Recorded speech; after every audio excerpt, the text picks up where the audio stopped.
Welcome to Embracing Infinity, exploring the infinite oneness in the space of love and truth. Host Jennifer Rose is an international spiritual medium, healer, channeler, mentor, and transformational guide.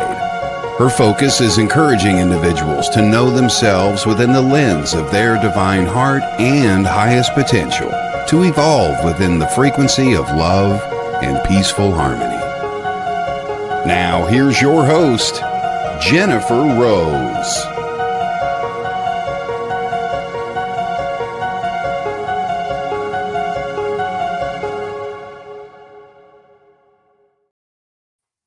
Hello, everybody. Happy Friday. Welcome to Embracing Infinity.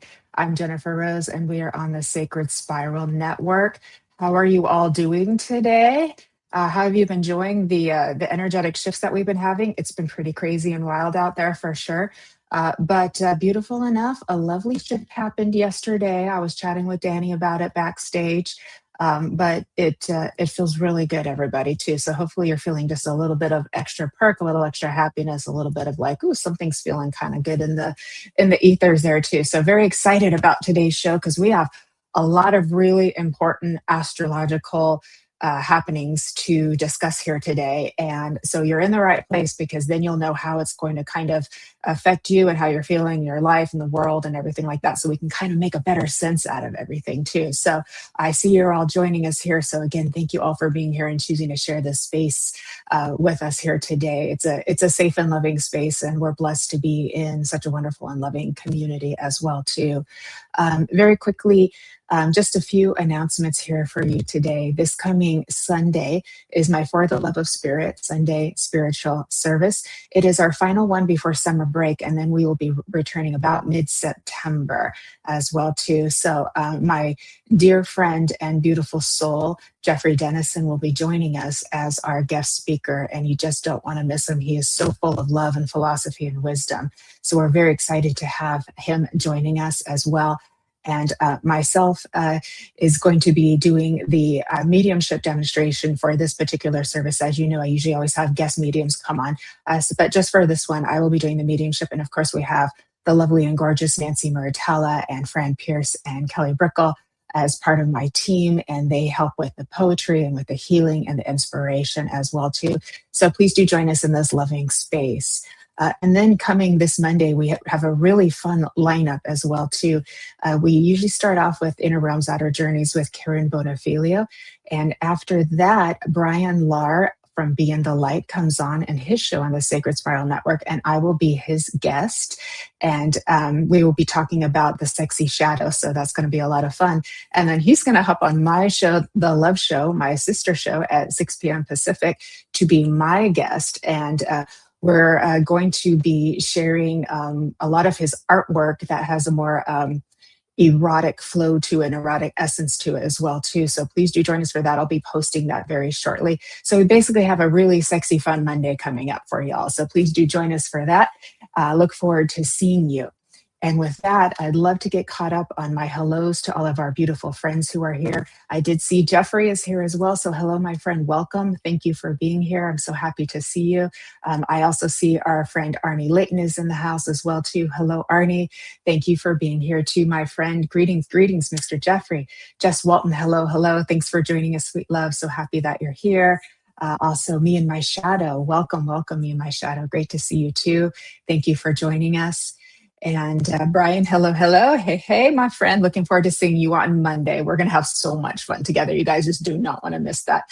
Okay, there's Mr. Danny. He's saying hello to everybody over in the live chat. Welcome. Great to see all of you too. And we also have Ashley, the No Filter Medium. Please do go give her a follow as well. She's a wonderful medium, as is Jess Walton too. So very happy to give a shout out to my fellow mediums that are joining us here today. I see Cheryl Lyon is here as well too. Welcome, Cheryl. Beautiful Jennifer McCormick, also a big astrology fan and very knowledgeable. So look forward to seeing your comments as you join Danny and myself here today too. So, and our beautiful Lynn Juno is in the house. As you know, she hosts Kaleidoscope of the Soul, also on the Sacred Spiral Network every other Friday. And she was just on my show, The Love Show, last Monday, and it was very well received. You might want to go and watch the replay of that. We had so much fun talking about her love story. But yeah, it was such a fun show as well too. So am I all caught up? Let me see. I hope so. Natasha, hello. I want to make sure I welcome everybody and don't miss anybody too. Thank you, Lori, for helping me with all of our comments here today. And I think we're caught up. I think we're all caught up for now. Okay, beautiful. Oh, Ariel, I want to say hello to you. Welcome, welcome, welcome. We have a beautiful group here today. Welcome, welcome, welcome. Okay, now, my friends, here we go. Welcome to a powerful new cosmic chapter. On July 26th, that's this coming Sunday, the cosmic axis of fate takes a major turn as the North Node, I almost said North Pole, my goodness, as the North Node officially enters Aquarius for an 18-month journey. The major astrological transit shifts our collective destiny away from performative ego validation and directly towards authentic community, innovation, and divine alignment. Compounding this fated energy, Neptune is retrograde in Aries, rolling back the fog of illusion to deliver a massive reality check to our identities and relationships. At the exact same time, we are experiencing the peak of the hyper rare Barbault Basket, the Cosmic Cradle, an extraordinary geometric alignment hailed by astrologers as the most beneficial configuration of the century and a splendid relaunch of human civilization. And I'm telling you, I have felt the shift. I'm super excited about it. In this highly anticipated episode, here today on Embracing Infinity, I am joined with a visionary astrologer and integrative healer, Danny Santos, to break down exactly what this massive cosmic reset means for you, your spiritual path, and the world at large. So, my friends, we will be talking about the Aquarius Leo axis, fated blueprints, navigating this massive personal and global upgrades through 2028, Neptune retrograde in Aries, the Barbault Basket, the twin flame connection, and spiritual alchemy as well too.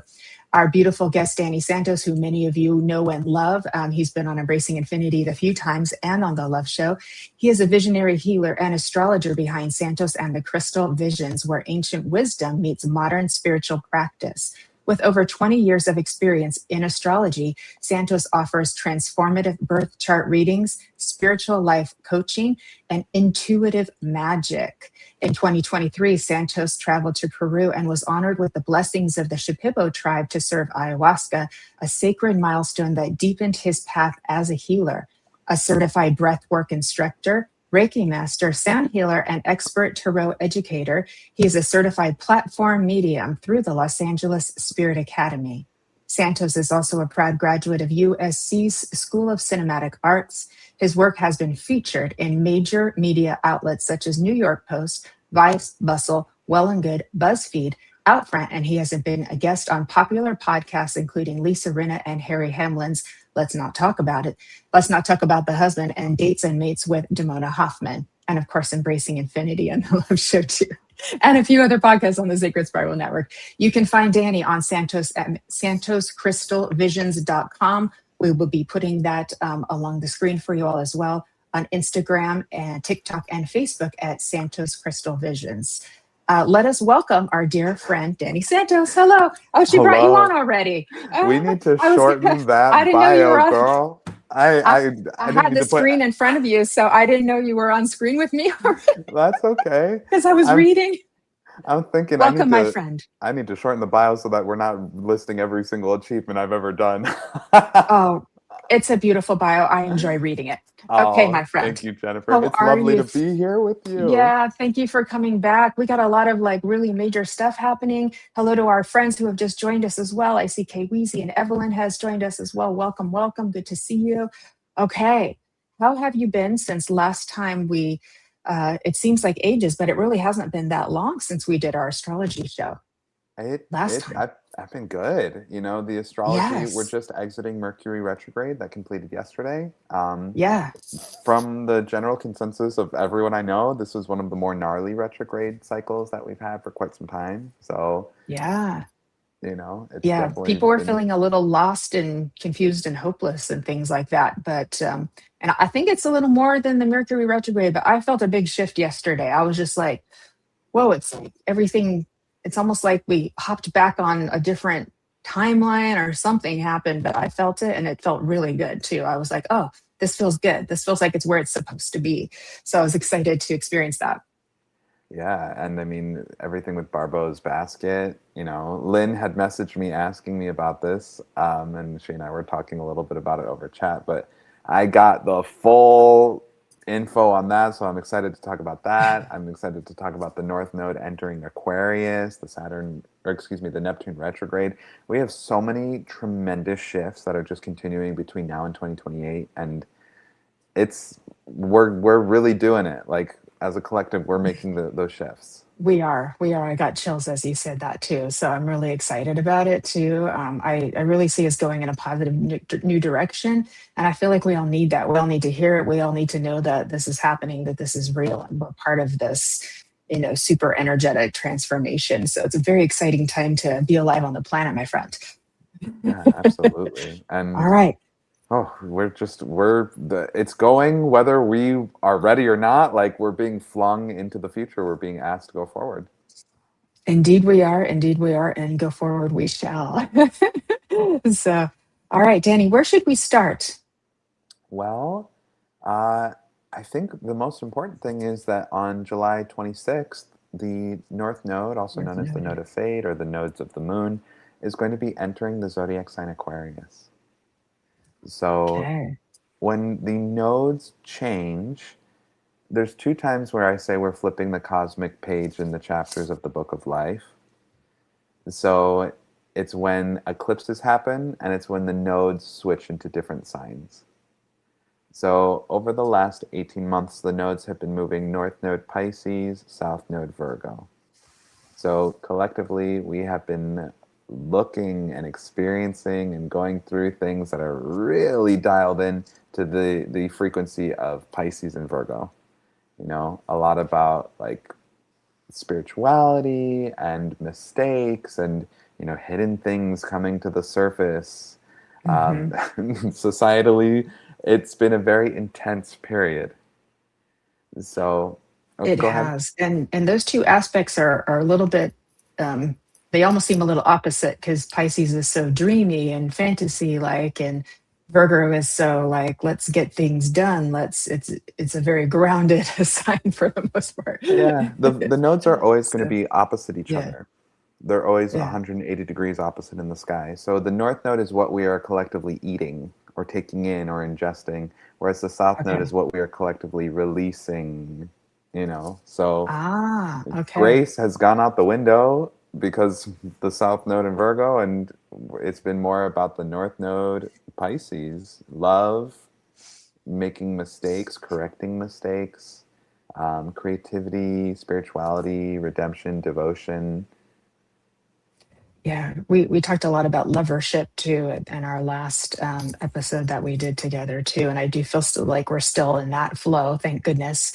That's Yeah, what this is what we want because we're I'm going to say transmuting or transforming duality into something a little bit different that it can look differently from how we've known it to be too. So how does shifting into Aquarius change everything now? So before it was in Pisces and now it's in Aquarius.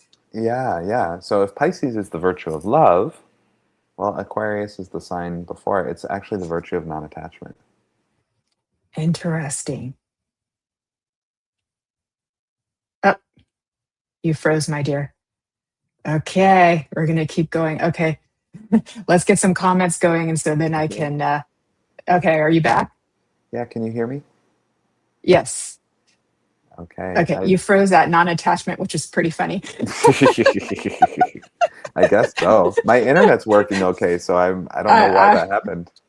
I know some strange things have been happening recently. We're not in Kansas anymore, Dorothy. I All guess right. not. But non-attachment is the practice of Aquarius.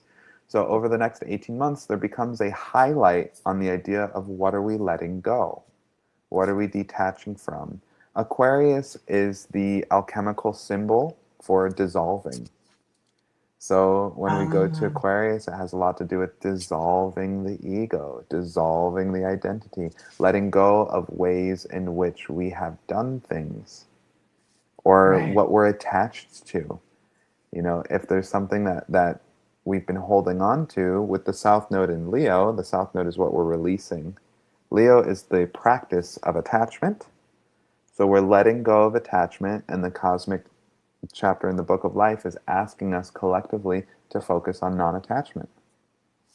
So we might see people exiting relationships that are way past their expiration date. We can see the idea of letting go. A lot of people are doing things like the GLP-1, the Ozempic, those sorts of things. That could be a form of like the masses or the world focusing more on like letting go of excess weight. We can also see the Hmm. idea of technology really speeding forward a lot more with like virtual group settings, the advancement forward in terms of how we do relate to each other, whether that's AI, augmented reality, virtual reality, like a lot of these things. It's less about the individual ego. The avatar of the self is dissolving and also upgrading. Yes, indeed. We're definitely like up leveling pretty quickly, actually, too. And so it's a beautiful thing to watch. And I feel like dissolving the ego doesn't mean you don't have one again. It's like the caterpillar, right? You know, it has to go into the goo and become the butterfly again. Like we're still going to keep our essence of our personality too, but it's the I would say attachment to everything sort of being a reflection of us or about us, and being able to kind of see other beings in their own sovereignty as Yeah, well as your own. And that creates this level of non-attachment where it's like I see you and you see me, and it's a very different way of being. It's a very embodied way of, versus intellectually trying to be that, but to actually embody that. Does that make sense? absolutely. And Yeah. let's just talk about the archetype of Aquarius a little bit. Okay, let's do it. So, Pisces, which is what, the age that we were in before the age of Aquarius, ages last 2,150 years.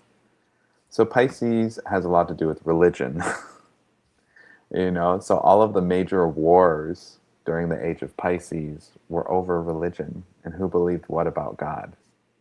Hmm. So, it's just so fascinating. Like, that's the thing that was the big argument. Now the conversation is going to be shifting over to technology, or what does the group think outside of what religion says?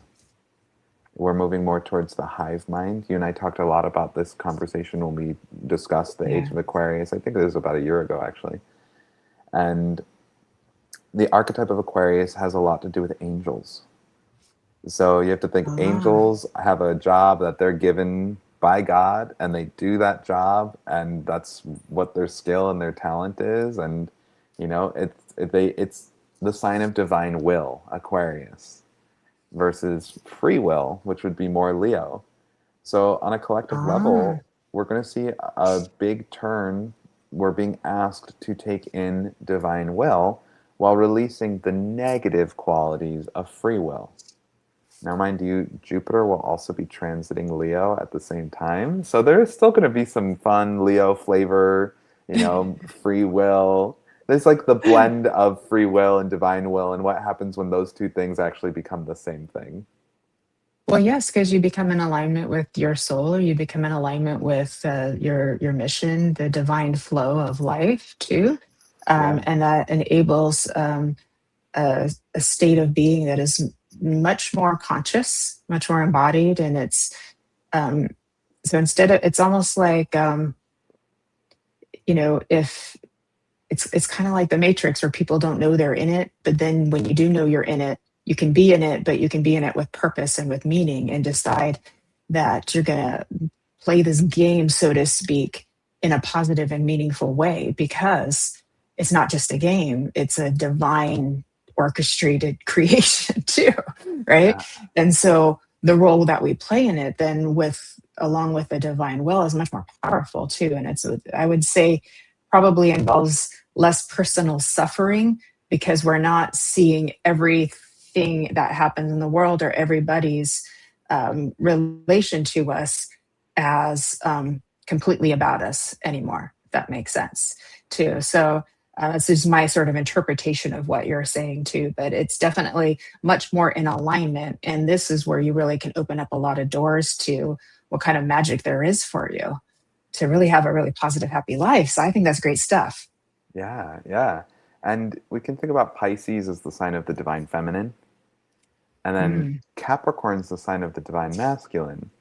Aquarius sits between those two signs. So what's between masculine and feminine? We get the divine non-binary or the divine intersex. So if Aquarius is about dissolving the ego, we might see like it's less about the individual identity and more about the collective or going against the norm. You know, we live in a modern Mhm. era where people can be trans or non-binary if they want to. They can actually dissolve the ego of what the physical body is and then choose to become something else. So that's Yes, one way we can understand non-attachment. But we can I also love that. think, yeah, we can also think about Aquarius and its highest vibrations. It's about freedom, enlightenment, humanitarianism, being of service, being different, being unique. These are very Aquarian ways of being. I love that. I love that too. And I think, Danny, we've seen where sort of rigid binary thinking, black and white thinking has taken us. And it's not in the direction that most of us, I think, would prefer. Yeah, We see the results of that too. And, or at least we could say, if we want to put it in its most positive light, sometimes you have to experience what you don't want to really know what you do want too. So we can put it that way in a little bit more positive light, so we don't have to look at it as like gone wrong, but to allow more space for, like you said, this uniqueness, allow more space for these are other flavors of oneness or other flavors of the rainbow, and yet we are all the same rainbow, right? Too. And um, the funny thing is the divine will finds a way, I think, to reach everybody and make everybody a little bit different in some way, that they have to step out of the box of conformity and social constructs. And all of that really appears to be kind of going behind us, not completely gone. I still see it really trying to cling to cling to things, you know.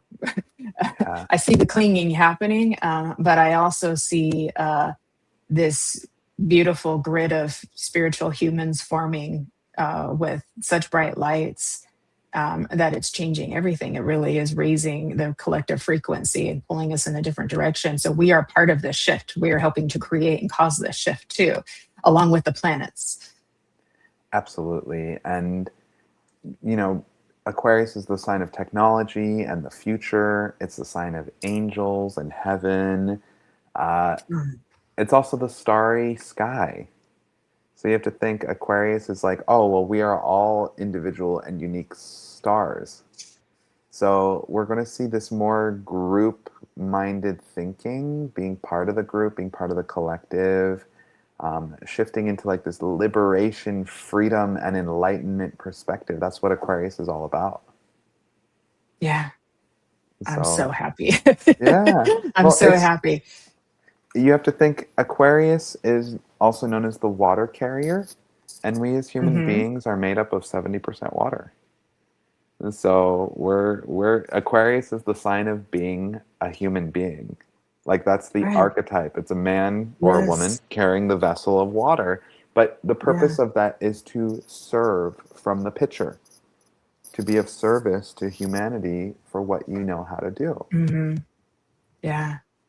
I was thinking with the water and all of our beautiful flow of emotional states, you know, and when we learn to really, like you all were saying in the comments, sort of like ride the wave of our emotions. in a way that is more conscious, we really know what it means to, embrace being human as well too. And that's a very spiritual thing, and yeah, having this sort of emergence of masculine and feminine coming together it's a beautiful thing. And so um, I know that Danny, probably a lot of people they really want to see evidence in the 3D of what Sure. we're speaking of too. And I do believe we are, and I do believe we will continue to.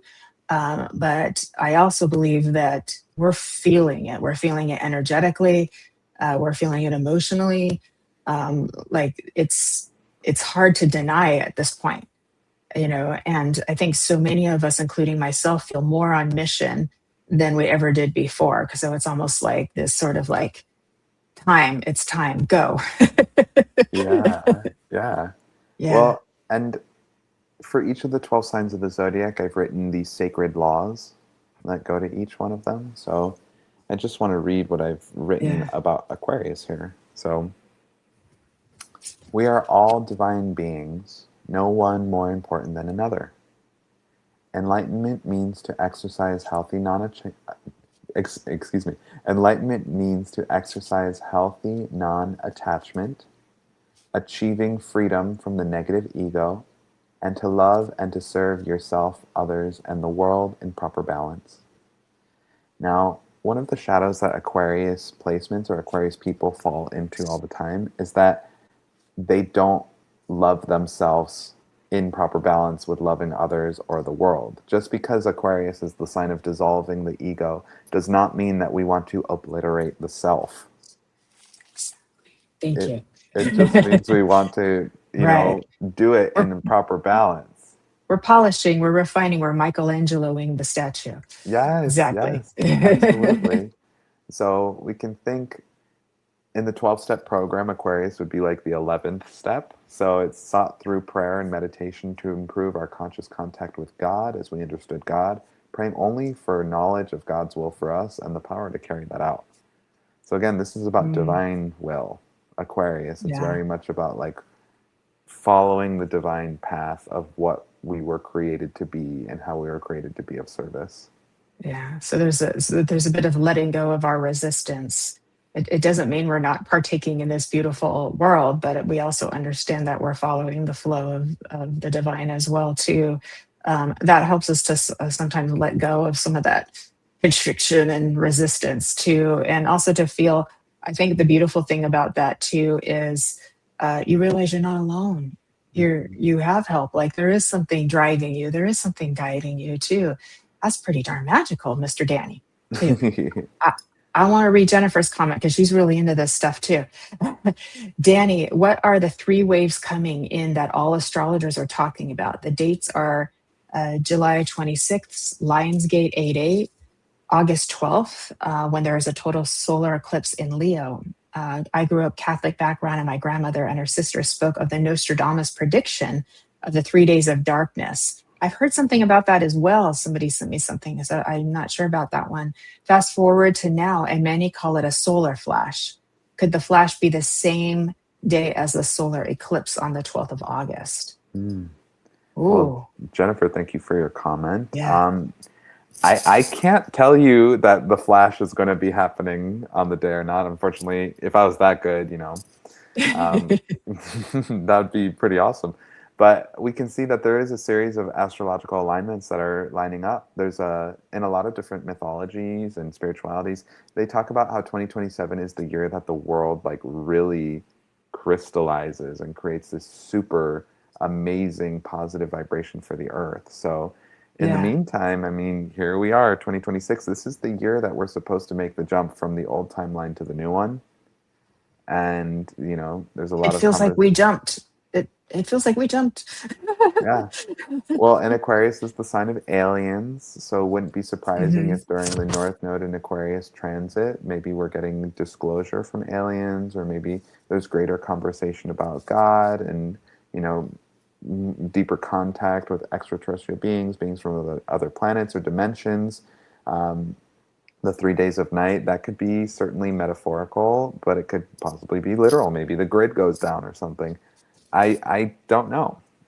All I Yeah. know is that we as humanity are making a proper ascension to the higher realm and dimension by making this transition to going into 2027, which is supposed to be like the year that the earth changes.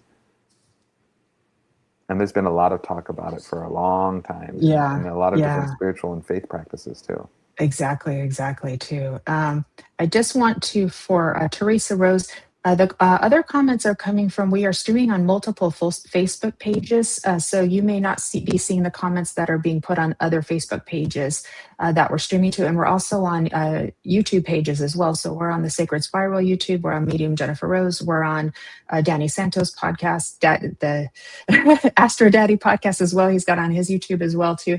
So that's why you're not seeing them all, but we're all here together. We're still all connected, my darling, too. And then Lynn was saying she's very happy. She's taken a long time to become her real self, and she doesn't want to dissolve it just yet. That's beautiful, and I'm so happy. And yeah, a lot of our friends here in the comments have just been saying definitely feeling the shifts, just don't even quite know how to verbalize it as well, too. Yeah. So we're all feeling it, and I think that's some of the best evidence too, as we're just like energetically like experiencing to it, feeling all the shifts in our own self, sort of morphing into the next one and the next one and the next one. So it is pretty exciting stuff. So, and more to come too. All right. Are we done with North Node in Aquarius? That's coming this Sunday. And how long does it last? How many years again? It's about an 18-month period. So Okay. I just want to mention like some other things that can help people get extra Aquarius points. So Ooh, I love uh, this. being of service to other people, Mm-hmm. volunteering, sponsoring other people, or like being a sponsor to someone else, emotional fasting. So this would be when we like, if there's a negative attachment we have in our lives, to emotionally fast from it would be to not respond to it. Meditation and prayer. We also have astrology is very Aquarian. Environmentalism, helping to take care of the planet. Doing good deeds, doing charity, putting others first or before ourselves, and graduating from a life lesson. That's an Aquarian thing. So practice kindness and compassion, Yeah, absolutely. giving and serving. Absolutely. Perfect. So these are just the biggest Yeah. things. I will say, too, the lowest vibration of Aquarius is the void, nothingness, and feeling invisible. So the most challenging parts of Aquarius are when we feel like we're trapped in the void, where we have to surrender everything, or if we're not getting any love, any attention, anything. That can be a very Aquarian experience, to be neglected by a parent or to have an absent Mhm. parent. Those might shape an Aquarius kind of life for a person. But the gift of going to the void is that we learn to see others outside of ourselves. Rather than trying to fill the void, we learn to be of service. I love And that. Lynn, I am referring to 12-step sponsorship. Yeah. Yes. Yeah. I've always loved my Aquarius friends. They're always creative. They're always fun. And they're always attractive too. I'm just like, that's just an Aquarius thing. Aw, that's nice. I So, like that. that's true. And so Saturn, I've always just, yeah, like, wow, it seems to be almost across the board. So yeah, I love that.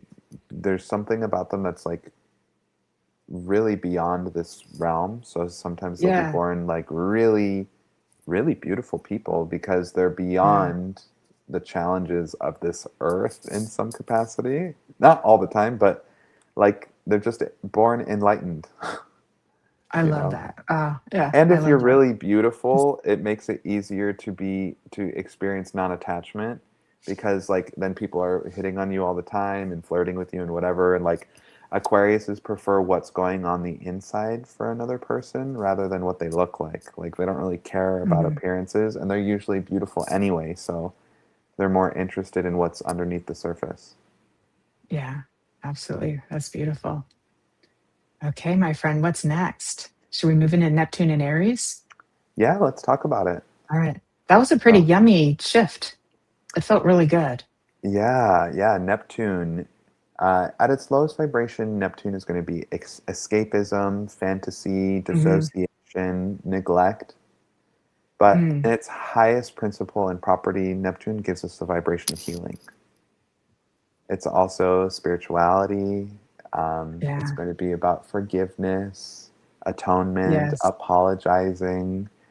Uh, so it's really interesting that we have Neptune going through Aries, because Aries is the sign of the self. So on Hmm. top of Neptune being here, Saturn is also here. And when the North Node is in Aquarius, that's placing a special emphasis on Saturn. So what that ends up doing is we're going to be looking at ourselves as individuals and enlightening ourselves in order to be better for the collective, or to be more in divine will. So Yep. with Neptune retrograding through Aries, collectively we are reviewing, where are we falling short? How are we as individuals in distorted thinking? How might we be repeating some sort of mistake, especially as it pertains to the zodiac sign Aries? Shame, um, gosh, suffocation, or violence. These are the shadows of Aries. Hmm. But we're also given the opportunity to be courageous, to self actualize, to be authentic. Yes. Aries teaches us. It's so funny because I just heard the Andrew Huberman podcast recently, and he was Yeah. talking about, like, in nature, some rams are just naturally gay. I have heard this. Yes. Yeah, yeah. So it's like a Yeah. very Aries is the archetype of courage, authenticity, and self actualization. Now, Yeah. that idea of being gay would be the closest correlated to just be yourself.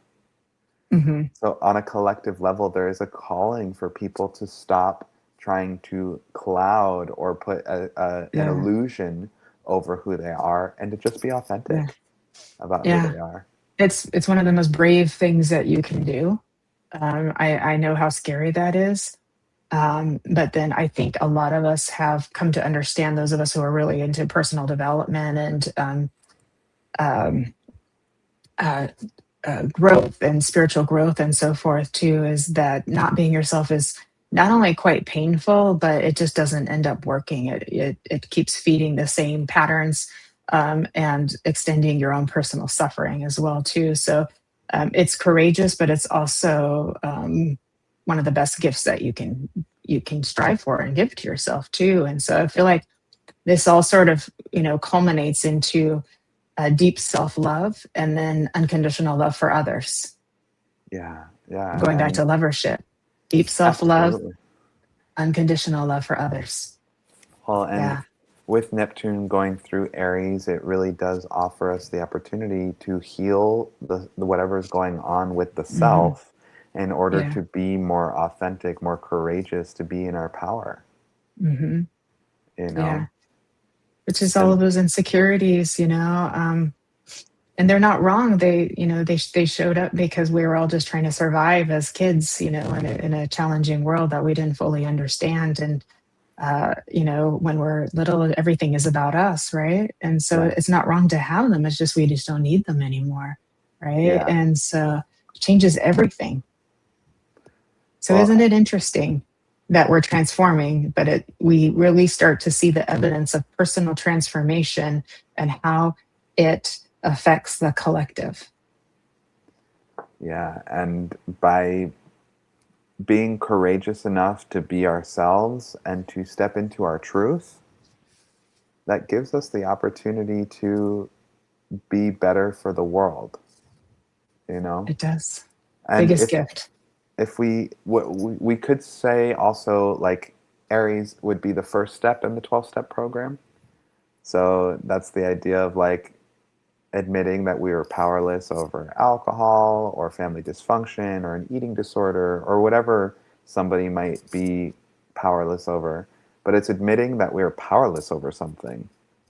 That's a courageous act. It's the beginning of the Yeah. 12-step program. So the Yeah. Neptune in Aries retrograde could be us, like, really observing, what's the problem that I've been repeating again and again and again in my life? what's the thing that has been constantly like a hamster wheel for me, and how can I address the problem? And Saturn is here in Aries as well. So I don't know. It felt really good to me. I was enjoying it. I was like, this yeah. feels great. But it felt very healing. It really did feel very healing. And it felt almost like a balancing too. Like Yeah. things were sort of coming into more balance. And so maybe that's a good word for us to think of and maybe meditate on, is just balance. And sometimes we go out of balance, but that's okay. That's part of the balance, as Kachuk from Eat, Pray, Love would always say. That's like, Yeah, Shoot, absolutely. I love that. Okay, I just want to check in with Jennifer here. Her nan, that's grandma in England, passed in 2007, guided her on her spiritual path. She lost her faith in 2005 after her son was diagnosed with a chromosome deletion. I'm so sorry, Jennifer. Yeah, she's such a good mom, and Oh, she's had health issues with her kids. Having already had a son with lifelong disabilities, I questioned God, lost my grandmother, and God found me. We had a Leo Aquarius eclipse axis in 2007 to 2009. She lost her mom in 2018. There was a Leo Aquarius axis in 2017, 18. These are not too kind to me as in loss, but then my faith and spirituality strengthens. Ah, yeah. I So love that you find the strength in the difficult transits. yeah, and divine will can sometimes mean God is taking something from us. You know, so like death Yeah, can be a form of like, well, it's God's will, whereas Leo is like free will and what we're attached to. So there's yeah, just a big, it's a big conflict, and this theme is going to be reemerging, Jennifer, over your life over the next 18 months. It's something to look at. yeah. So we're also talking about control. How much control do we have? I think that we can go on both ends of the spectrum. We can become too controlling, and that's when we go into a lot of resistance, and we're trying to force everything to be a certain way. Too, and that's when we have to surrender a little bit to the divine will and the flow, and just like, whoo, like let's like, whoo, and you take a lot of that after. But we can go on the other side of the spectrum where we become so passive that we're not really even engaging in the world or in our own life either. So finding again the balance of that. Yeah, that's the thing with the nodes, is it's highlighting these two things that are totally opposite of each other. So it creates this friction, this difficulty, and hidden things are manifested by their opposites. So what's in between divine will and free will? Sovereignty versus enlightenment. Like, it's just a really interesting contrast for us Mhm. to witness. And we're in the age of Aquarius, so the age of divine will, where the planet is supposedly upgrading to higher octaves of humanitarianism and love, and seeing the world in a different way. Yeah. Well, when people talk about free will, I can go, well, who's free will? Well, and who's which, divine which, will? yeah, exactly. So we just have to question, like, so when you make a decision to do something, who decided that? Which part of you? Because we're so multidimensional too. So it puts us in a little bit of a mental pretzel.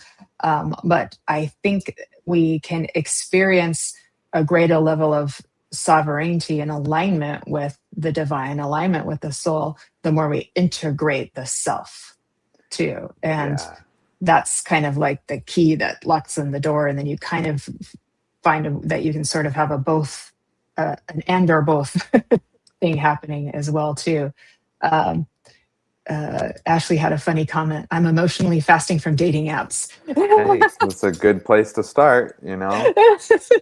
Aquarius would argue, go volunteer at your local homeless or soup kitchen, as an opportunity of like doing something good for someone else. They talk a lot in the 12-step program about like getting out of the self. Mhm. I never Yeah. struggled with alcoholism or anything, but I did the 12 steps of ACA. So those are for people that come from family dysfunction in Mhm. one way or another. And I'm about to redo the 12 steps with a friend, just because I want to, continue trying to live in integrity with my life. And the Yeah. exercise he's giving me is to create a phone list, and I need to call 2 people a day and just ask them how they're doing without engaging in gossip, without talking about Mhm. myself or my own problems, and simply being of service to other people. So this would be Yeah. very Aquarian in practice. It's I getting out love of, that. because if we go into our own problems, we can just swim in them forever. So It's true. Aquarius says, yeah, that's there, but why don't you try fasting off of it and like think about somebody else for a little bit? Yeah. So practice holding space for another person Yeah, and let it be about them for a little yeah. while. We could say Um, it could be a form of yeah, embracing infinity. indeed it can. Well, well done, Danny. Thank you. Yeah, you're welcome. um, and yeah, when we, like you said, when we get swimming in it, when we get swimming in all that too, and that may have a place too. That's very like dark night of the soul. So I get that too. But there is a flip when you really start to not see everything as a reflection of you, because we it there is it, it's a strange paradox because we're trying to get into more oneness, yet in order to get to more oneness we have to self actualize, and to self actualize we have to realize that not everything is attached to us or reflected a reflection of us and who we are as a person or as at least a soul, right? And but we see it all that way, and so when we start to kind of self-actualize and become more sovereign, more independent, more free spirited, then all of a sudden we have this greater level of connection to all of humanity. So it's very paradoxical, yet it makes sense. But this is the mystery of the divine universe that we flow in, Yeah, right? yeah. Too. You know, um did I mention to you recently about the poem that I wrote about paradoxes and humanity? um I know you shared one with me the other day, but I don't think it was that one. I actually think that I think I shared it with you over the phone. That was the same one. Yeah, Yeah, yeah, it was yeah. really good. Yeah, it Yeah, was really good. so It was beautiful. so the premise of the poem is that hidden things are seen from the opposite view. My mission in life is to be more like you. And Mm, this would be an incredibly Aquarian way of being, to have the humility that my mission in life is to be more like you, is yeah. dissolving the ego enough to say, hey, I know you're not perfect, but I'm shining the light on you, as a way of saying, I want to learn to be more like your positive qualities. You know, that's a beautiful Hmm. thing to say. I love that. I want to be more like your positive qualities. Yeah. That's beautiful. Um, Danny, should we speak about the Barbault basket? Because there's been a lot of excitement about that. Everybody's talking about that. And I know the Yes. peak was like the 22nd, I think, or something through the July 16th through the 22nd. But yeah, I've been seeing posts left and right all about that on. So there's a lot of excitement. Yeah, and Where do we want to go? I had to outsource my info today because Yeah. while I love astrology, this is not my expertise. I'd never heard of this aspect until it was starting to pop up on my feed. People were messaging me, asking me about it. Hmm. Um, so I really got to give credit to my friend Jason Diltz. He's at Tiga Cal Deep on Instagram. All of the information I'm going to share today is sourced from him. So let's really do a deep dive on the Barbault Basket because it's really powerful. So, Jason works with what's known as an evolutionary astrology perspective. So, he's always talking about how we use the astrological archetypes to evolve in our soul's journey. And he said it's not the astrology or the teachings of the zodiac that's important. It's more about the basket itself, the idea of the basket, and what are these planets doing with this basket formation. So, first of all, who was Andre Barbault? You know, in French, his last name is pronounced Barbault. It's spelled Barbault, but it's the Barbault's basket. So Andre Barbault was a French astrologer who spent his entire life studying history through the planetary cycles. And he actually discovered that whenever the slow moving planets compressed into an unusually tart formation, humanity would reach an evolutionary threshold. So, this is what we're experiencing. Humanity is reaching this evolutionary threshold. And this is when old systems would dissolve. And you're talking, Jennifer, about like, oh my God, I felt the shift. Yeah, this Barbault Basket is creating a dissolving of our systems, and this is when new world paradigms would emerge, and when civilization itself would reset and be reorganized. For decades, Barbault pointed to July of 2026 as one of those rare turning points in humanity. So here we are, it's happening. And this basket is comprised of Jupiter, Uranus, Neptune, and Pluto. And they're all gathered exactly at 4 degrees, creating what is known as Barbault Basket. So Jason, my friend who I got this info from, really went deep on the idea of what is a basket? Well, it's a container. This Barbault Basket alignment is not creating a journey, but it's asking, what do we want to carry forward with us as we go on the journey? And what does the soul need to take out of the basket, and what does your soul want to put in instead? So this is what Barbault Basket is really about. The 4 outer planets asking that very specific question. So Pluto is asking which desires have completed their evolutionary purpose. Not because they were wrong, but because your soul no longer needs those for what it's becoming. It's about releasing outdated desires. Uranus is asking what future is trying to liberate you from the person you've been. Not because you're leaving, not because you're taking, not what you're taking out of the basket, but what are you putting in for who you are becoming. Neptune is asking what illusion must dissolve so that your deepest longing can become visible. Sometimes a dream has to disappear before a vision can arrive. And that's what Neptune is trying to show us all collectively right now, what needs to be dissolved in order for it to become visible. And then Jupiter asks us what truth is asking to become the organizing principle of our next chapter. Not simply what do you believe, but the meaning your life wants to embody. What is the meaning of your life? So this is why Jason, my friend, who shared all of this information, likes the imagery of the basket. Because he says, think of all the things that need to go into the basket to answer the questions we had about Pluto, Uranus, Neptune, and Jupiter. At moments of profound evolutionary change, the question isn't, what do I need to let go of? Instead, it is, what does my soul insist on carrying into the world that is being born now? So, what is wisdom? What are the gifts? What is your purpose? And who do you need to be? What do you need to let go of in order to be who you are destined to be? And what do you need to go towards? Because this is Barbault's basket. It's asking for evolutionary change on an individual level to create a humanitarian force going forward. So quite a loaded thing, but I had to really dig in and get the info. I was muted. I was saying, oh, it's beautiful, beautifully spoken too. And it's evolve yourself, evolve the collective, evolve yourself, evolve the world, and see what happens.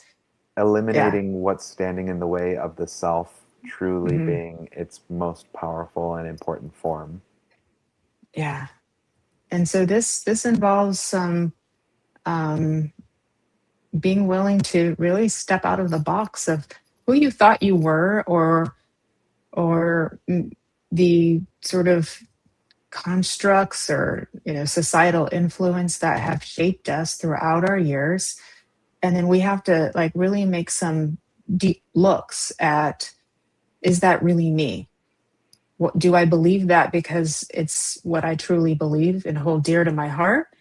Or is it because that's how I was raised and society believes it, so I believe it, right? And so you have to really start to kind of like chip away at some of these things. But that allows, like you say, the Michelangelo statue, right, to come through, right? As we chip away everything that maybe we thought was us that isn't us. Nothing gone wrong. It's all transformation, right? Right. It's all the beauty of transformation. But that's beautiful. I know they've also called it the Cosmic Cradle as well too.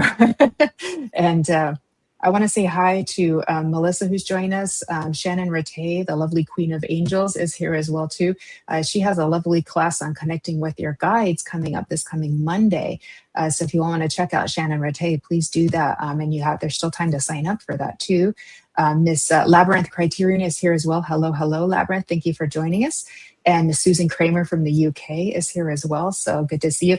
Susan is, you got a fan here. Love Danny Santos, wonderful medium. Yeah. Thanks, I think she was on Susan. our Sunday service when you were doing the mediumship, when you were our guest medium. That's so sweet. Thank you so much, Susan. Yeah, and she's sweet. And Jennifer is saying, extraordinary times we are living in. Absolutely. Absolutely. Jill Santos. Hi, Jill. Yeah. Hi, Jill. I know. She's kin in a spiritual kind of way. Hi, Jill. Good to see you. Really happy that you're all here. Thank you all for coming on too. Okay. On our last show, Danny, we spent a lot of time talking about Gemini. And then with that, we were also talking about the connection with the twin flames and, how they're helping to evolve humanity as well.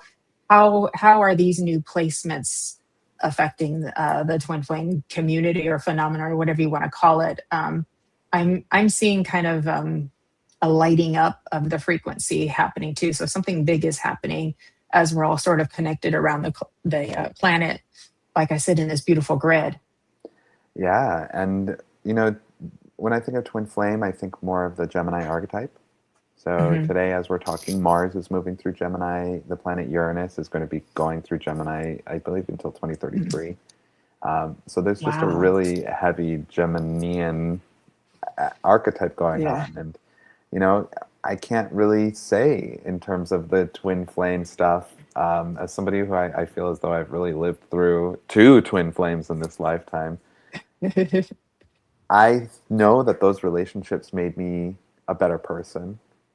Yeah. And they're just incredibly challenging. It's got that Gemini arc of fragmentation at the lowest vibration of Gemini, but the highest vibration of Gemini is peace, unity, and lovership. So, is it fragmenting you or is it lovership? Probably a little bit of both, but it does seem like a gentler energy this year than it did last year. Yeah. For the twins, things like I think a lot more twins have come to peace and are coming to understand the mission part of why they signed up for like the golden thing on the top shelf of spiritual of what I want to be when I be kind of thing. Yeah. Do you think twins are destined to end up together beyond this world? Oh, beyond this world? Well, that's a different question too. We know a lot of them don't seem to come together physically or in the 3D in this world, in the earth of reality. That seems to be not all of them. Some of them do make it. They do enough healing, or that's their destiny, and they even end up getting married. I've seen a few, but the vast majority, they don't seem to come together in that way. It would take, like you said, a great deal of transcending your chart. It's a very tall order of spiritual work to make that happen. But that doesn't mean you can't find purpose in it. And you can't find peace with it too, because you've been taught the ultimate lesson in unconditional love and got to experience a very high frequency of love. And that's a gift once you can, move past the heartache or the heartbreak of that too. But beyond this world, I think so. I think so. I think that a lot of twins pass away. One of them passes away. So there's an element of the tragic romance theme kind of happens with that too. And from what I've seen is all it's very Romeo and Juliet. And so what I've seen from the twins I know who have had their twin pass away, they still feel them. They're still connected. That doesn't change. So, but I've had that same question too. I've always wondered, like, what happens then? Because it would give you sort of an existential crisis because you're so used to that connection. Right? Yeah. Well, and the purpose of the twin is to force us to learn the most difficult lessons in life. And lessons of non-attachment and unconditional love, letting go, surrendering, or forcing us to develop our own deficiencies. within ourselves. Like for me, my North Node is Sagittarius, which is about learning to see the shades of gray in life. Hmm. And to have a twin flame, it's like, how can you be so in love with somebody who's also not available? That was a tremendous lesson that I've had to learn because of a twin flame dynamic. Yeah. Now, here we go into one of the ultimate paradoxes, because they are essentially the mirror of you, another aspect of you. They are you. You're one system, yet you have to detach from everything being a reflection of you that they do or that they say or how this works out. You have to let go, find your own inner union to be able to kind of like move past that, to kind of like learn that lesson. That's kind of like the ultimate paradox, because here you are interacting with somebody who is essentially another you in another body, and yet you have to find the you in you and not see everything as about you, if that makes sense. So I know it gets a little bit like pretzel-y in our brain to think about that way, but that is the ultimate mysticism of it all too. And but that's how you get to the unconditional love. That's how you get to the non-attachment, a healthy version of that. Because I do understand unconditional love, people can see as being very unhealthy, especially in romantic partnerships too. And that doesn't mean you become a doormat and accept behavior that is hurtful or harmful to you. It doesn't mean that. It means you see them as their own person. They're on your journey. It's not always about you, right? And you just go, Right. okay.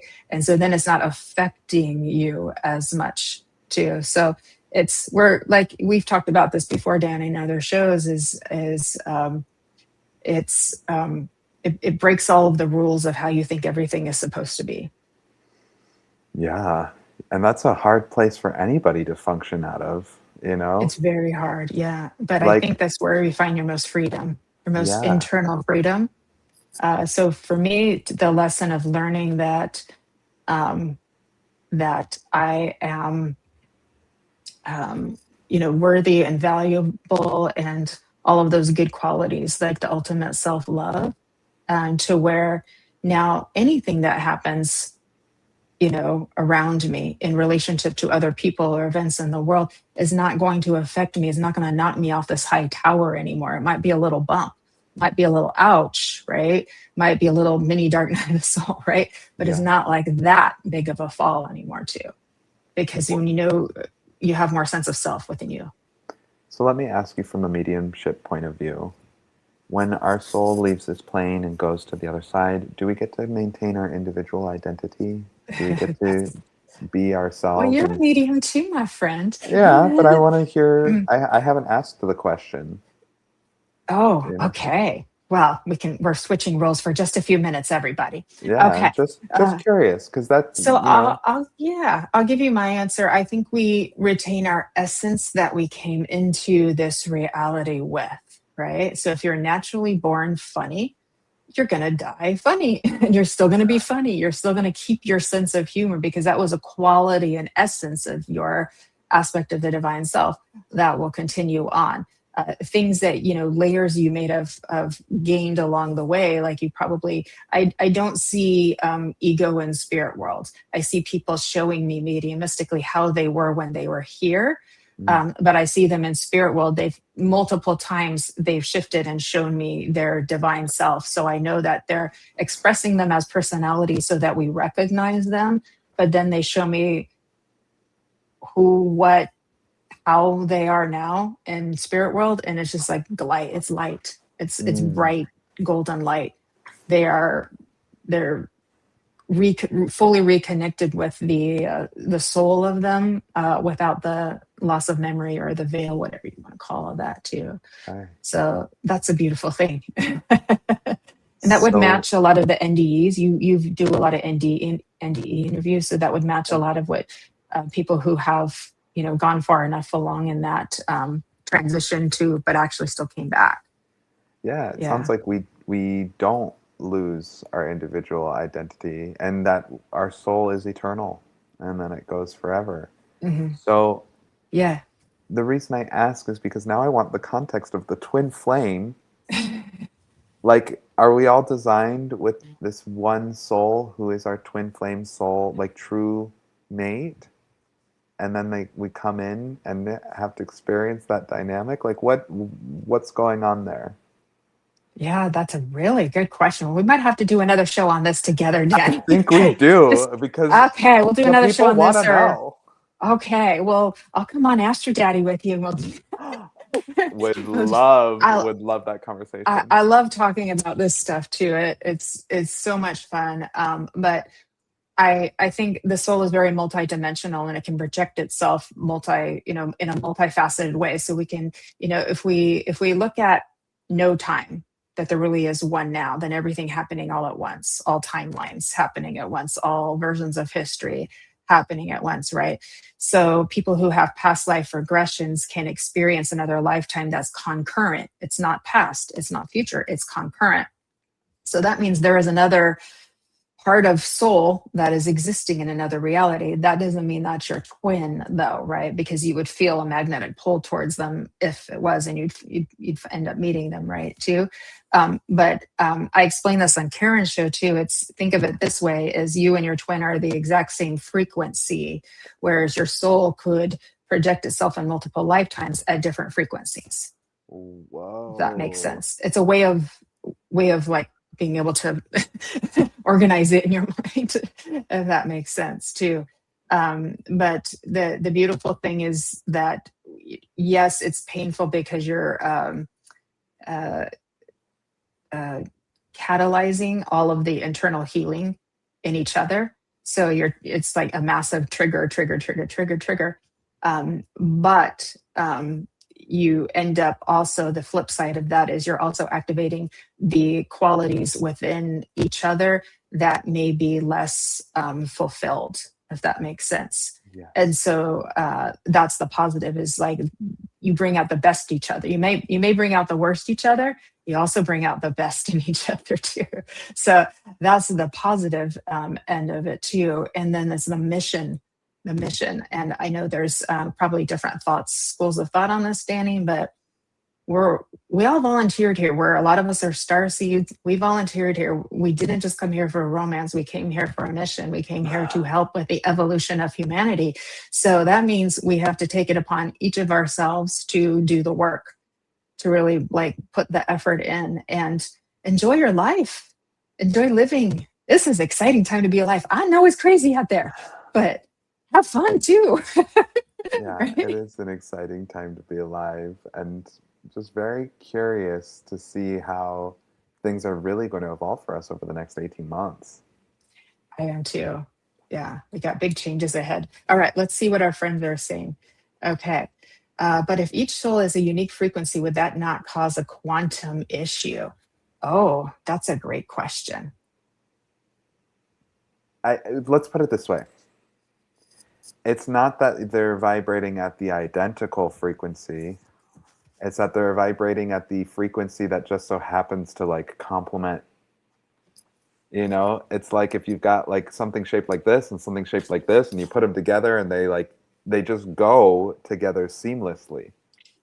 So it's not the exact identical frequency, but it's like the key, the lock that turns the key to the frequency. That's how I would imagine it. Yeah, I love that too. And I think we're also talking macro and micro. So on the macro level, the divine is all one. It's all one frequency. It's all one divine. It's beyond words. It's incomprehensible, ineffable to an extent too. But we can see that as that. If we look at the divine aspect of our being, the light within each and every one of us, it is perfect and beautiful and always has been and always will be. That is all one beautiful unified frequency. Experientially, we experience a lot of different frequencies here, and we experience ourselves in different frequencies as well too. It's experientially, so it's a little bit different. So I'm not sure if I'm answering your question too, Ronnie, but I mean, Arnie, forgive me. But that's like you. So we're kind of given a couple different takes on that as well too. So, but would it cause a quantum issue? I don't think so. I'm not a quantum mechanics expert, but would not self-seeing, Would not self-seeing self cancel out self? Self-seeing self. Oh, that's a great question. It's like you look in the mirror and you see yourself. That's it. Well, welcome back to paradoxes. I know, right? That's exactly. Yeah. I like what Lynn said, no victims here, just volunteers. And that's like, Yeah, if we think about Dolores Cannon and her school of thought of like, we all come here to Earth, you can't skip a grade, you have to do everything, yeah, yeah. I agree. Okay. Miss Susan, I'm a Virgo. What is my twin flame? I'm not familiar with astrology yet. So Okay. it's, I might direct you to a couple other shows. On that one too. yeah, Uh, it's not based on your zodiac sign. I mean, yeah. it could be if you look at the chart between two people and then the composite relationship chart and like, there are ways to maybe observe things that could denote a twin flame dynamic, but it's not so cut and dry that you're a Virgo and, your twin flame is going to be a Pisces just because that's your opposite sign or something. Yeah. Yeah. And so, Susan, just to give you a nutshell definition, there are some souls that are here that discover that there is another human on this planet, that there is a very strong, soulful, high frequency magnetic pull or attraction to. And it's a dynamic or an experience that defies everything. Most people, it's heavily romanticized out there in the community. Not wrong, but there's much more to it. Some people, they desire to have that experience. Those of us who have had it probably would say maybe not, because it is one of the most painful things that you will go through. It is forces rapid growth on you as well too. Yet there are some beautiful gifts, because you do get to when you find yourself to the other side, the experience of really understanding what unconditional love means, authentic unconditional love, what that means, and starting to put that into practice and discovering who you are now that you have healed and let go of old versions or old layers or old patterns, and then to really discover that true you in you. That's a beautiful gift too. So that's a really quick version, but I can definitely send you. I just did a whole podcast devoted to this with Karen Bonafilio too. But Danny Santos and I talked about it on our last astrology show quite a bit because of the Gemini. We were talking a lot about Gemini in that show. So Beautiful. Beautiful. Yeah. Is there anything that we haven't covered, Danny? Let me see here. I just want to make sure we haven't left any out. Does anyone have any questions too? So we talked about the Aquarius and Leo axis. Did we do that? Yeah. We talked about That's attachment versus non-attachment. yeah, that's right. Neptune retrograde, the Barbault basket, the twin. Okay. And a little bit about the spiritual alchemy, your shamanic wisdom, your intuitive magic, and cosmic timing to align with your highest dharma. That's very Danny. So let me hand that over to you, love. Sure. So when we're talking about cosmic dharma and alignment, this is a very interesting mix between free will and divine will once again. Mm-hmm. I do believe before we're born, we all come in with a plan of what we want to achieve, the kinds of things we want to do, the kinds of growth and expansion we want to experience. The human lifetime is an opportunity for the soul to grow. So when we come in here, we all have natural gifts, talents, and abilities that we want to expand. And like Dolores Cannon talks about, Earth is a school. So when we're here, we're tested and we're, like energy attracts like energy. So when it comes to our karmic path, we're here to try to develop and find ourselves through the work that we're doing. And so usually the older a soul is, the more difficult their incarnations keep getting. It's like, so let's think about it this way. Like, have you ever played Tetris? Not much. I'm not very Okay. familiar with that game. Okay. I'm trying to think of like just a video game or something. Let's say, I don't know, sewing or knitting or whatever. It could be anything. Cooking. Once you learn how to do something really simple, or you get really good at the earlier levels in the game, it starts to get boring. And there's not a lot Mm. of growth that can Ah. happen. You know, like if you learn how to do a mitten once and you just make mittens the rest of your life, if you're knitting, like it might get boring. So people are like, yeah, I learned how to do a cross stitch and all this other, like you start to get fancy with it. So coming here on Earth, our experiences, our following incarnations, oftentimes we're going to choose to be born to a set of circumstances that maybe some other souls shouldn't jump into because they don't have the soul experience to be able to carry them through like Mm. multiple years of trauma and coming from a negative family dynamic and growing up with addiction or whatever. You know, instead it's the soul and the journey. We go through hard things and suffering because it expands our ability to have compassion. It opens up the ability to want to be of service and to help other people. Mm. On an evolutionary scale, the difficult lifetimes are for the more powerful souls. So if you have a hard life, Mm.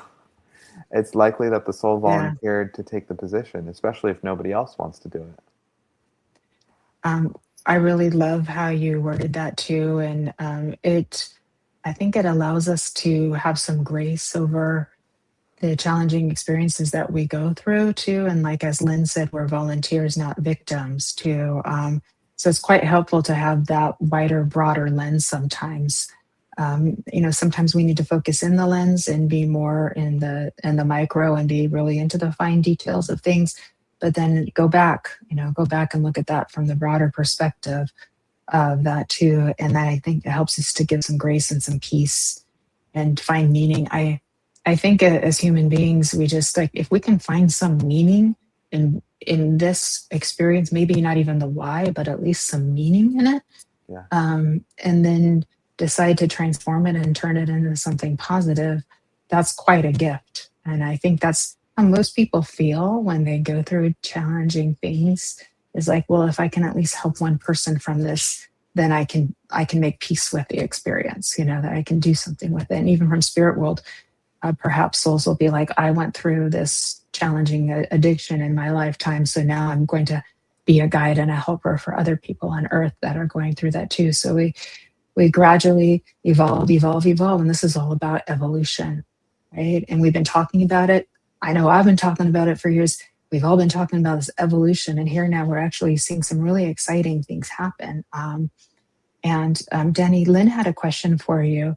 What main dates should we watch out for then? So this Sunday, the North Node is this Sunday, right? Yes. Yes. Um, let's see. I have some dates pulled up here. November 19th of 2026, Pluto will reach 5 degrees Aquarius, and this is going to be one of the most major stabilizations as we begin to see that the age of Aquarius is like taking form. Um, Wow. yeah, so it's going to be, also be interesting because there's going to be a Venus retrograde going through October and November. Um, we also had the dates that were mentioned earlier in the conversation. So I believe that was August 3rd and August 12th. Those are some dates that we have coming up, just with Yeah. eclipses like right around the corner. The Lions Gate on 8/8 as well. So we've Yes, got, yes. and that literally is right around the corner. We're almost in August. Can you believe it? Yeah, Too? yeah. So Wow. July 2027, this is when Uranus is like going to be really like exploding. Supposedly there's going to be a lot of explosive acceleration with AI, networking, aviation, information technologies. Um, it's just a really pivotal time in humanity. Like, sure, we can point to one date here or there, but I think between now and 2028, it is just consistent because we've got Saturn going through Aries, Uranus going through Gemini, Pluto through Aquarius. Like these alignments that we're discussing, they're coasting here for quite some time. Wow. So we're in the sauce. It's not short lived shifts. This is big shifts. This is big Really shifts. big. Wow. Okay. as we keep saying, everybody, buckle up. Buckle up, Buttercup. Here we are. But we're doing it. We're doing it. We had some big shifts all year long. I know it's really been, I think a lot of people are just kind of the exhaustion they would feel at the end of the year, they're feeling halfway through the year. It's been going that fast Yeah. too. But it's an exciting time to be on this planet. It's an exciting time to be alive. And I think there is this continuous greater remembering that's happening, Danny. Call it awakening, call it remembering, whatever you wish. And it's allowing us all to get more in alignment with our purpose. And the planets do seem to be reflecting that. Yeah. And Yeah. I know I'm feeling it, and I know you're feeling it. So Absolutely. And I'm quite happy about it too. So yesterday was just beautiful. I was just like, I was driving and I was just like, oh my gosh, it's different. It was just like that. It was like everything seemed to like right itself or find a balance or a harmony too. And I was like, so I was just wowed by it. And I know the Mercury retrograde ended it, but I do think it was more than that. So yeah. Wow. Okay, Mr. Danny. Miss Jennifer. My cosmic friend. What do you want to leave us with here today after we've dissected all of this planetary? Let's see. I am tempted to say, is it possible for me to read to perform my poem that I read to you on the Go phone? for it. We would love to. We would love to hear your poem. Let me Go grab get my it. phone because it's been charging. All Give me right. just a second. Go grab your phone. I'm going to talk to our friends. Miss Lynn, I believe part of my life purpose was to do a massive karma cleanup and reparation. I love that for you, Lynn, too. I know we just did a show on that, but look at where you ended up with your soulmate. You're so lucky. Okay. Such a beautiful, informative conversation. Thank you, Danny Kelly. Much love and gratitude. We love you too, Jennifer. Okay. Hi, Charlene. All right, Danny. Okay, so we were talking about it earlier, but this is a poem that I actually wrote about the twin flame dynamic.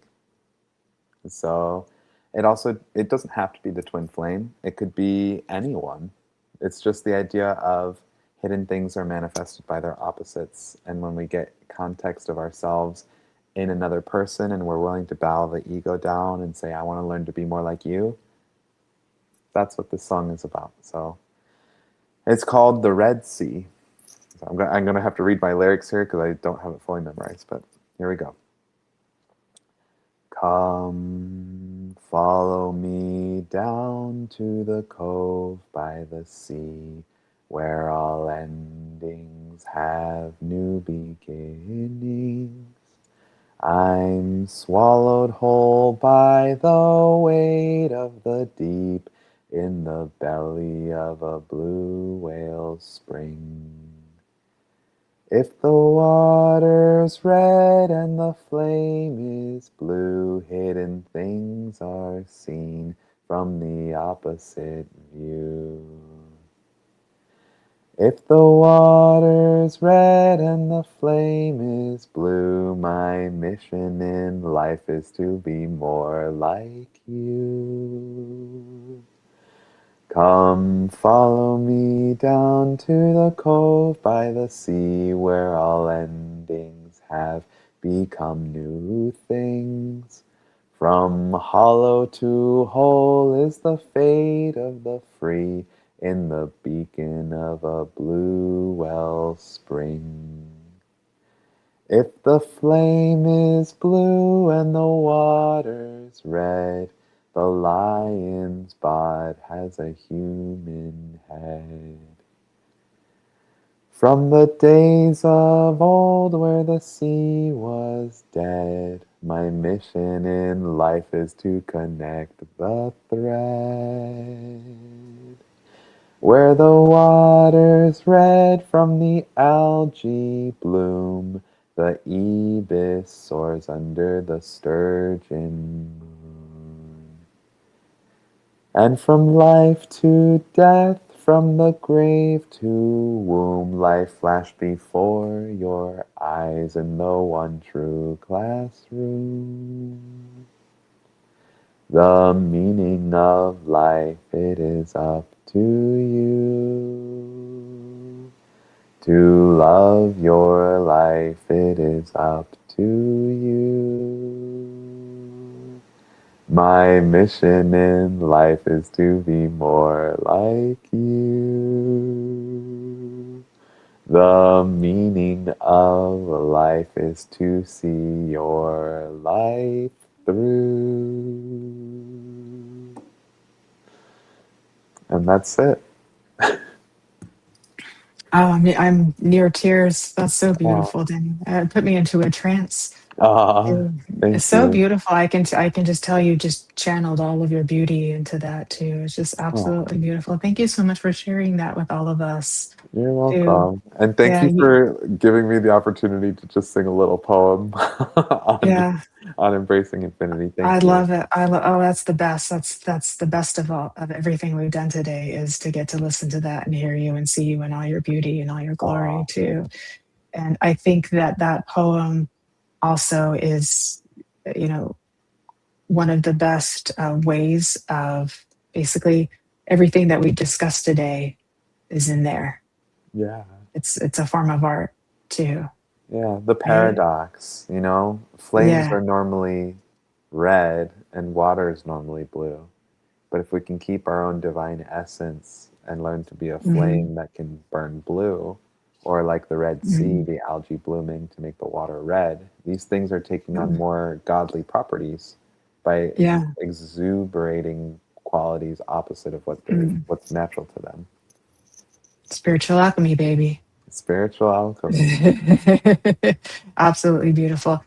Danny, I'm so grateful for your time and your presence here today and sharing your heart and your wisdom, your love, and your beautiful poem and song. It was more like a prayer. You know, it's a prayer, a poem, and a song all wrapped in one. You really Yeah. did capture that too. I want to thank our beautiful friends here for coming on and watching and supporting it, especially in the midsummer too. You're all here too with us too. We're so grateful. We are blessed to have such a lovely, wonderful, and supportive community. So I want to just give a big thanks to each and every one of you. A gentle reminder for the Love of Spirits is this coming Sunday, my Sunday spiritual service. It is our last one before summer break. We'll be back in September. You can join that by going to mediumjenniferrose.com and just find the event and follow the steps. And that way you can receive the Zoom link to join us here on Sunday. And then on Monday for the Monday night lineup, we have Inner Realms Outer Journeys with Karen Bonifilio.